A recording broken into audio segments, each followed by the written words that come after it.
হাজারো মূর্তির মধ্যে কোরআন কেন শুধু এক দেবতার নাম নিল? কে এই বাল?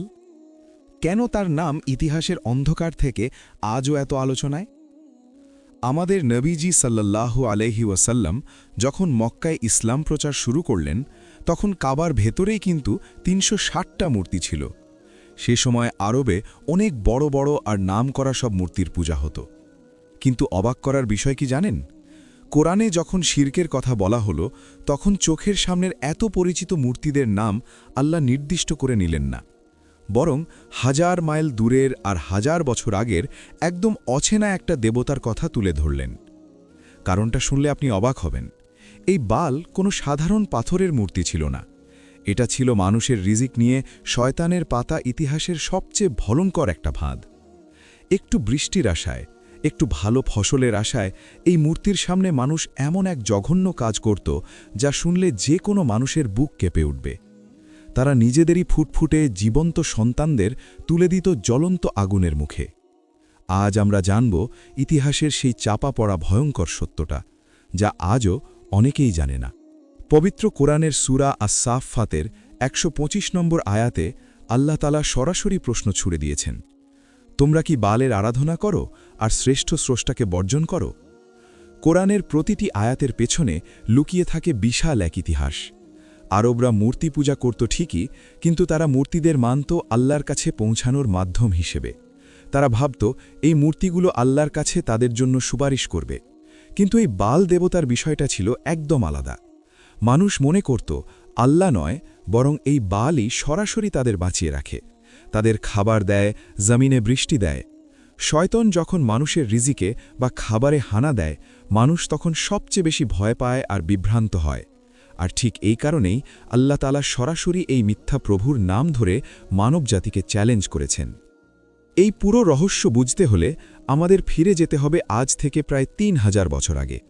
অঞ্চলটার নাম ছিল প্রাচীন কানান বা শাম অঞ্চল, যা আজকের সিরিয়া, লেবানন ও ফিলিস্তিন। সেই সময়ের মানুষ ছিল পুরোপুরি কৃষির ওপর নির্ভরশীল। তাদের বেঁচে থাকা, খাবার, গবাদি পশুর জীবন সবকিছুই নির্ভর করত আকাশ থেকে পড়া বৃষ্টির ওপর। বৃষ্টি হলে ফসল হবে, মানুষ বাঁচবে, আর বৃষ্টি না হলে নেমে আসবে চরম খরা আর দুর্ভিক্ষ। মানুষের মনের এই যে দুর্বলতা, না খেয়ে মারা যাওয়ার এই যে ভয়, ঠিক এই জায়গাতেই আঘাত করল ইবলিশ শয়তান। সে মানুষের মনে ধীরে ধীরে একটা ধারণা ঢুকিয়ে দিল যে আকাশের মেঘের আড়ালে এমন কোনো এক মহাশক্তি লুকিয়ে আছে যে এই বৃষ্টিকে নিয়ন্ত্রণ করে। আর এভাবেই জন্ম নিল প্রাচীন পৃথিবীর সবচেয়ে প্রতাপশালী মিথ, বাল দেবতা। প্রাচীন সেমেটিক ভাষায় বাল শব্দের অর্থ হল মালিক বা প্রভু। মানুষ বিশ্বাস করতে শুরু করল যে বাল হল আকাশের দেবতা। তাকে তারা উপাধি দিল মেঘের আরোহী। তাদের ধারণা ছিল আকাশে যখন মেঘ ডাকে, সেটা আসলে বালের গর্জনের আওয়াজ। বাল যখন খুশি হয়, তখনই জামিনে বৃষ্টি নামে। মানুষ তাদের নিজেদের হাতে বালের এক বিশাল মূর্তি তৈরি করল। মূর্তিটির মাথায় ছিল ষাঁড়ের শিং, যা অসীম ক্ষমতার প্রতীক। মানুষ এক আল্লাহকে ভুলে গিয়ে নিজেদের হাতে বানানো পাথরের কাছে বৃষ্টি চাইতে শুরু করল। কিন্তু বাল পূজা শুধু ফুল আর ফল দেওয়ার মধ্যে সীমাবদ্ধ ছিল না। শয়তান মানুষকে কতটা নিচে নামাতে পারে, বাল পূজা তার সবচেয়ে বড় প্রমাণ। যখনই রাজ্যে বৃষ্টি বন্ধ হয়ে যেত, খরা দেখা দিত, তখন বালের পুরোহিতরা এক ভয়ঙ্কর ঘোষণা দিত। তারা বলতো, বাল দেবতা রেগে আছেন, তাকে শান্ত করতে হবে, আর তিনি সবচেয়ে প্রিয় বস্তুর রক্ত চান। আপনারা শুনলে শিউরে উঠবেন, সেই অন্ধকারের যুগে মানুষ নিজেদের হাসি খুশি নিষ্পাপ সন্তানদের জীবন্ত তুলে দিত বালের মূর্তির সামনে। বিশাল এক তামার মূর্তির ভেতরে দাউ দাউ করে আগুন জ্বালানো হতো। সেই আগুনের লেলিহান শিখায় তারা তাদের আদরের সন্তানদের নিক্ষেপ করত। যখন আগুনের তাপে শিশুরা চিৎকার করে কাঁদত, তখন চারদিকে বিকট শব্দে ড্রাম আর শিঙা বাজানো হতো, যাতে শিশুদের সেই কান্নার আওয়াজ তাদের বাবা মায়ের কানে না পৌঁছায়। একবার ভাবতে পারেন, মানুষ কেবল একটু বৃষ্টির আশায়, একটু ফসলের আশায় নিজেদের চোখের সামনে নিজেদের সন্তানদের পুড়িয়ে মারত। শয়তান তাদের চোখে এই পৈশাচিক কাজটিকে পুণ্য বা পবিত্র কাজ হিসেবে সাজিয়ে দিয়েছিল। এই জঘন্য বাল পূজার ব্যাধি শুধু কেনানাইটদের মাঝেই আটকে থাকেনি, এটি একসময় প্রবেশ করল বনি ইসরায়েলের মাঝেও। সময়টা ছিল রাজা আহাবের রাজত্বকাল। আহাব বিয়ে করেছিল ইজেবেল নামের এক বিদেশি রাজকন্যাকে। রানী ইজেবেল ছিল এই বাল পূজার ভীষণ কট্টর সমর্থক। রানী ইজেবেলের প্রভাবে পুরো ইসরায়েলে বালের শত শত মন্দির গড়ে উঠল। বালের সেবার জন্য নিয়োগ দেওয়া হল হাজার হাজার পুরোহিত। যারা এক আল্লাহর ইবাদত করত তাদের খুঁজে বের করে নির্মমভাবে হত্যা করা হলো।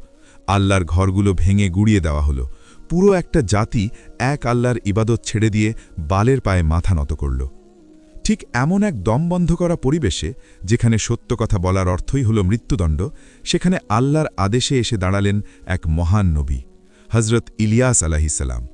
তিনি সোজা রাজপ্রাসাদে গিয়ে সেই পথভ্রষ্ট রাজা এবং সমাজের সামনে দাঁড়ালেন।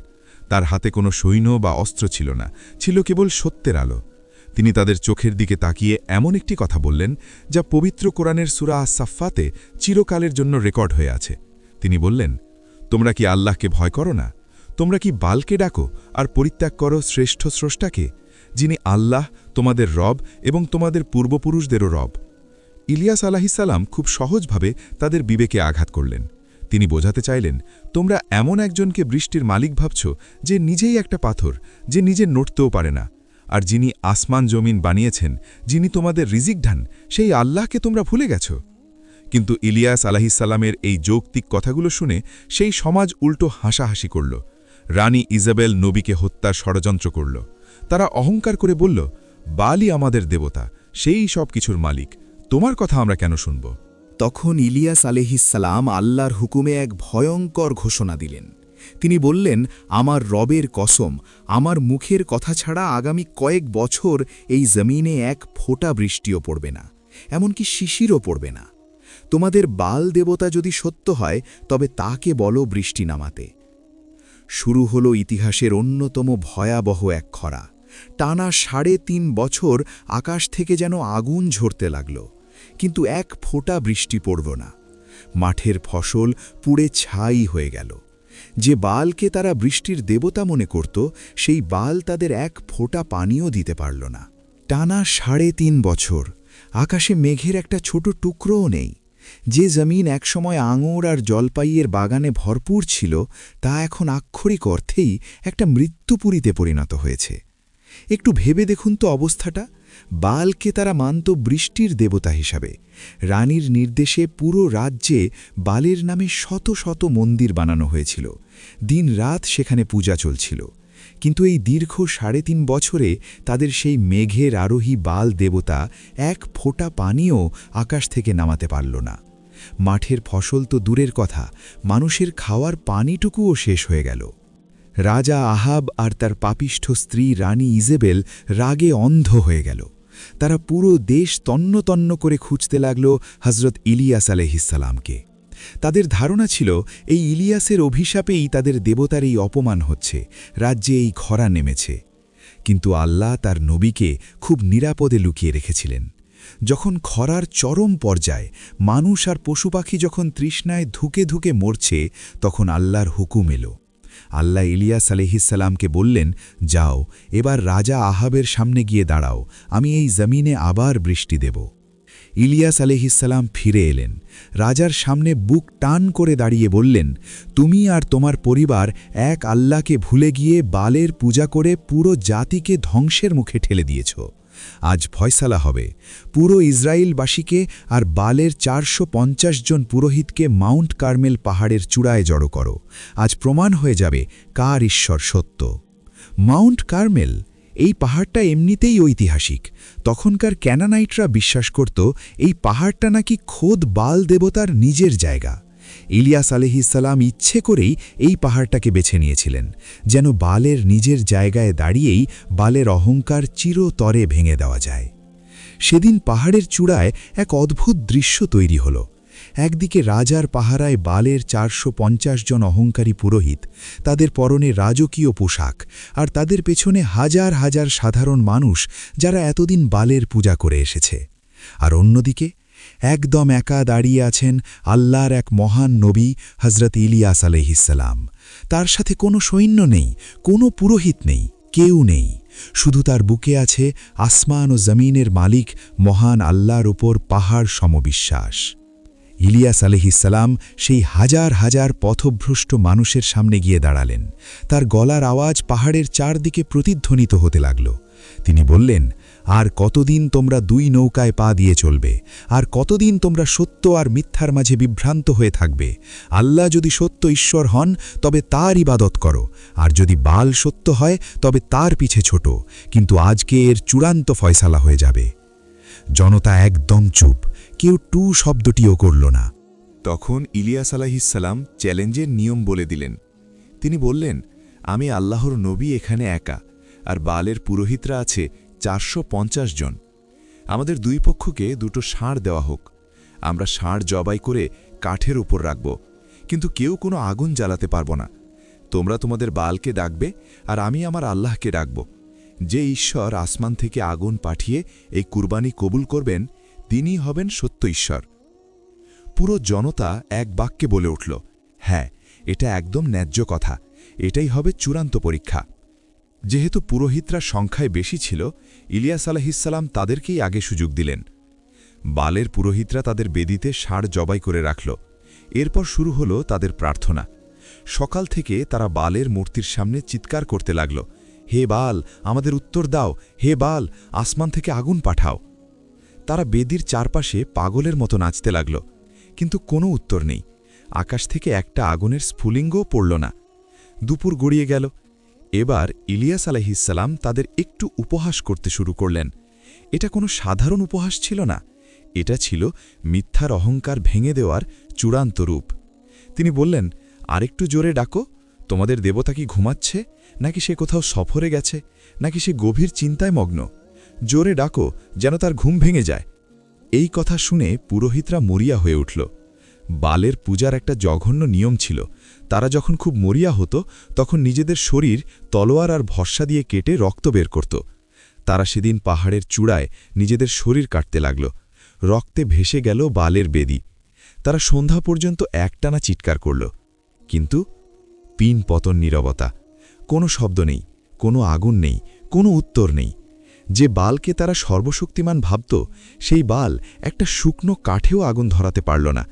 মিথ্যার আসল রূপ হাজার হাজার মানুষের সামনে নগ্ন হয়ে পড়ল। এবার এলো আল্লাহর নবীর পালা। সন্ধ্যা ঘনিয়ে আসছে। ইলিয়াস আলাইহিসসালাম সবাইকে বললেন, এবার তোমরা আমার কাছে এসো। বনি ইসরায়েলের 12টি গোত্রের প্রতীক হিসাবে তিনি 12টি বড় পাথর দিয়ে আল্লাহর নামে কুরবানির স্থানটি নতুন করে তৈরি করলেন। কাঠের ওপর কুরবানির মাংস রাখলেন। এরপর তিনি এমন একটা কাজ করলেন যা দেখে উপস্থিত সবাই হতবাক হয়ে গেল। তিনি বললেন, বেদির চারদিকে একটা বড় গর্ত খোঁড়ো, আর 4টা বড় কলসি ভরে পানি নিয়ে এসো। 3.5 বছরের খরায় যেখানে খাবার পানি নেই, সেখানে অনেক কষ্ট করে সমুদ্র বা গভীর কূপ থেকে পানি আনা হলো। ইলিয়াস আলাইহিসসালাম বললেন, এই পানি কাঠের ওপর আর মাংসের ওপর ঢেলে দাও। তারা পানি ঢালল। ইলিয়াস আলাইহিসসালাম বললেন, দ্বিতীয়বার ঢালো। তারা আবার ঢালল। তিনি বললেন, তৃতীয়বার ঢালো। এত পরিমাণ পানি ঢালা হলো যে পুরো বেদি, কাঠ, মাংস পানিতে ভিজে চুপচুপে হয়ে গেল। এমনকি চারপাশের গর্তটাও পানিতে ভরে গেল। একবার ভাবুন তো লজিকটা। ইলিয়াস আলাইহিসসালাম কেন এটা করলেন? কারণ শয়তানের অনুসারীরা সব সময় চালাকি খোঁজে। কেউ যেন বলতে না পারে যে কাঠের ভেতর আগে থেকেই কোনো স্ফুলিঙ্গ বা আগুন লুকোনো ছিল। সেটা প্রমাণ করার জন্যই তিনি সব কিছু ভিজিয়ে দিলেন। ভেজা কাঠে তো পৃথিবীর কোনো স্বাভাবিক আগুনও জ্বলতে পারে না, আসমানি আগুন তো দূরের কথা। সব কিছু প্রস্তুত। চারদিকে হাজার হাজার মানুষের ভিড়, সবাই রুদ্ধশ্বাসে অপেক্ষা করছে। ইলিয়াস আলাইহিসসালাম বালের পুরোহিতদের মতো কোনো নাচানাচি করলেন না, চিৎকার করলেন না। তিনি খুব শান্তভাবে দাঁড়িয়ে আসমান ও জামিনের মালিকের কাছে হাত তুললেন। তার সেই ঐতিহাসিক দোয়াটি বাইবেল এবং ইতিহাসের পাতায় আজও লেখা আছে। তিনি বললেন, হে আল্লাহ, ইব্রাহিম, ইসহাক আর ইয়াকুবের রব, আজ এই হাজারো মানুষের সামনে প্রমাণ করে দিন যে আপনিই একমাত্র সত্য ঈশ্বর, আর আমি যে আপনার আদেশে এই সব কিছু করেছি সেটাও প্রমাণ করে দিন। হে আমার রব, আমাকে উত্তর দিন। এই পথভ্রষ্ট জাতিকে বুঝিয়ে দিন যে আপনি তাদের অন্তরকে আবার সত্যের দিকে ফিরিয়ে আনতে পারেন। তার এই ছোট্ট, শান্ত কিন্তু পাহাড় সম বিশ্বাসের দোয়া শেষ হতে না হতেই আসমান থেকে ধেয়ে এলো এক প্রচণ্ড আগুনের শিখা। এটা কোনো সাধারণ আগুন ছিল না, চোখের পলকে সেই আগুন নেমে এসে বেদির ওপরের মাংস, কাঠ, পাথর, মাটি সব কিছু পুড়িয়ে ছাই করে দিল। এমনকি বেদির চারপাশের গর্তে যে পানি জমেছিল, সেই পানি পর্যন্ত মুহূর্তের মধ্যে বাষ্প হয়ে উড়ে গেল। কোনো কিছুরই আর অস্তিত্ব রইল না। এই অভাবনীয়, অকল্পনীয় দৃশ্য দেখে সেই পাহাড়ের চূড়ায় দাঁড়িয়ে থাকা হাজার হাজার মানুষ থরথর করে কাঁপতে লাগল। যে বাল সারাদিন একটা স্ফুলিঙ্গও দিতে পারল না, সেখানে আল্লাহর এক মুহূর্তের আগুনে পাথর পর্যন্ত ছাই হয়ে গেল। হাজার হাজার মানুষ, যারা একটু আগে পর্যন্ত বালের নামে চিৎকার করছিল, তারা এখন ধুলোয় লুটিয়ে পড়ে এক আল্লাহর সেজদায় কাঁদতে লাগল। তারা সমস্বরে বলতে লাগল, আল্লাহই একমাত্র সত্য ঈশ্বর, আল্লাহই আমাদের রব। শতাব্দীর পর শতাব্দী ধরে শয়তান যে মিথ্যা মূর্তির ভয় দেখিয়ে মানুষকে বোকা বানিয়ে রেখেছিল, হজরত ইলিয়াস আলাইহিসসালামের এক দোয়ায় সেই বাল দেবতার সমস্ত অহংকার, সমস্ত মিথ্যার প্রাসাদ বালুর মতো ভেঙে গুড়িয়ে গেল। বালের সেই 450 জন ভণ্ড পুরোহিত, যারা দিনের পর দিন মানুষকে ধোঁকা দিয়ে আসছিল, তাদের সবাইকে সেদিন চরম শাস্তি দেওয়া হলো। সত্যের আলোয় মিথ্যা চিরতরে নিশ্চিহ্ন হয়ে গেল। কিন্তু একটা বড় কাজ এখনও বাকি। 3.5 বছর ধরে আকাশ থেকে এক ফোঁটা পানি পড়েনি। মাটি ফেটে চৌচির, মানুষ আর পশু পাখি তৃষ্ণায় ধুকছে। ইলিয়াস আলাইহিসসালাম বুঝতে পারলেন, জাতি যখন শিরক থেকে ফিরে এসে এক আল্লাহর কাছে আত্মসমর্পণ করেছে, তখন আল্লাহ তার রহমতের দরজা খুলে দেবেন। তিনি পাহাড়ের আরও উঁচুতে উঠলেন, মাটিতে মাথা ঝুঁকিয়ে আল্লাহর কাছে সেই প্রার্থনায় বসলেন, যে প্রার্থনার জন্য পুরো জাতি 3.5 বছর ধরে অপেক্ষা করছিল। তিনি তার এক সেবককে বললেন, যাও, সাগরের দিকে তাকিয়ে দেখো কিছু দেখা যায় কিনা। সেবক একবার গেল, ফিরে এসে বলল, না, আকাশ একদম পরিষ্কার। ইলিয়াস আলাইহিসসালাম বললেন, আবার যাও। এভাবে সে 7 বার গেল। 7ম বার ফিরে এসে সেবক অবাক হয়ে বলল, আমি সাগরের উপর মানুষের হাতের তালুর সমান ছোট্ট একটা মেঘ দেখতে পাচ্ছি। ইলিয়াস আলাইহিসসালাম সাথে সাথে রাজা আহাবকে খবর পাঠালেন, তাড়াতাড়ি তোমার রথ প্রস্তুত করো এবং পাহাড় থেকে নিচে নেমে যাও, নইলে প্রচণ্ড বৃষ্টি তোমাকে আটকে ফেলবে। দেখতে দেখতে সেই ছোট মেঘের টুকরোটা পুরো আকাশ কালো করে ফেলল। প্রচণ্ড বেগে বাতাস বইতে শুরু করল, আর তারপর 3.5 বছরের সেই ভয়াবহ খরার অবসান ঘটিয়ে মুষলধারে বৃষ্টি নামল। যে বাল দেবতা 3.5 বছরে এক ফোঁটা পানি দিতে পারেনি, আল্লাহ তাআলা এক মুহূর্তের মধ্যে আসমান থেকে রহমতের অঝোর ধারা বইয়ে দিলেন। জমিন আবার বেঁচে উঠল। কিন্তু রাজা আহাব যখন প্রাসাদে ফিরে রানী ইজেবেলকে সব ঘটনা খুলে বলল, কিভাবে আগুন নেমেছে, কিভাবে বালের পুরোহিতদের হত্যা করা হয়েছে, তখন রানী রাগে অন্ধ হয়ে গেল। সে সত্যকে মেনে নেওয়ার বদলে অহংকারে ফেটে পড়ল। সে শপথ করল, আগামী 24 ঘণ্টার মধ্যে সে ইলিয়াস আলাইহিসসালামকে হত্যা করবে। ইলিয়াস আলাইহিসসালাম বুঝতে পারলেন, এই পাপিষ্ঠা রানী আল্লাহকে ভয় পায় না। তিনি তখন আল্লাহর হুকুমে সেই জায়গা ত্যাগ করে মরুভূমির দিকে চলে যান এবং পরে অন্য আরেকজন নবী হজরত আল ইয়াসা আলাইহিসসালামকে তার স্থলাভিষিক্ত করেন। আর সেই অহংকারী রানী ইজেবেল এবং রাজা আহাবের পরিণতি হয়েছিল অত্যন্ত করুণ ও ভয়াবহ, যা ইতিহাসের পাতায় চিরকাল এক অভিশাপ হিসেবে লেখা আছে। ইতিহাসের এই গল্পটা হয়তো আজ থেকে 3000 বছর আগের, কিন্তু একটু চোখ বন্ধ করে ভাবুন তো, এই গল্পটা কি আসলেই পুরনো হয়ে গেছে? আমরা হয়তো ভাবে, আমরা তো আর বালের মতো কোনো মূর্তির সামনে মাথা নত করি না, আমরা তো আর আমাদের সন্তানদের আগুনে ফেলে দিই না। কিন্তু পবিত্র কোরআন কেন এই বাল দেবতার কথা আমাদের শোনাল? কোরআনের তো কোনো কথাই অর্থহীন নয়। কোরআন আমাদের বোঝাতে চেয়েছে, বাল মানে শুধু একটা পাথরের মূর্তি নয়।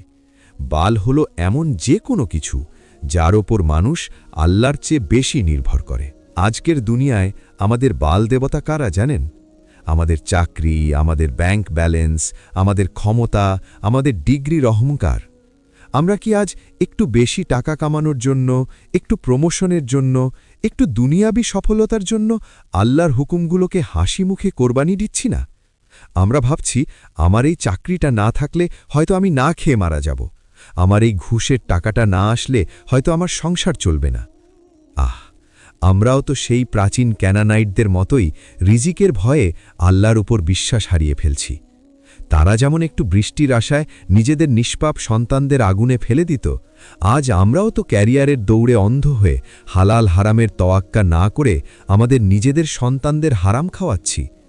আমরা কি আমাদের সন্তানদের আখেরাতকে নিজেদের হাতেই জাহান্নামের আগুনে ফেলে দিচ্ছি না? হজরত ইলিয়াস আলাহিসাল্লাম সেই পাহাড়ের চূড়ায় দাঁড়িয়ে যে কথাটি বলেছিলেন, আজকে সেই কথাটি যেন আমাদের বিবেকের দরজায় কড়া নাড়ছে। তিনি বলেছিলেন, আর কতদিন তোমরা দুই নৌকায় পা দিয়ে চলবে?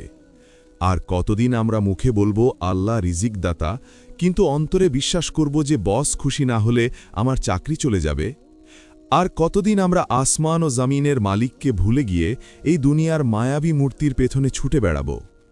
আসুন না, আমরা সবাই মিলে একবার আমাদের অন্তরের দিকে তাকাই, আমাদের মনের ভেতরে লুকিয়ে থাকা সমস্ত বাল দেবতাকে, সমস্ত মিথ্যা অহংকারকে মাউন্ট কার্মেলের সেই আগুনের মতো ছাই করে দিই।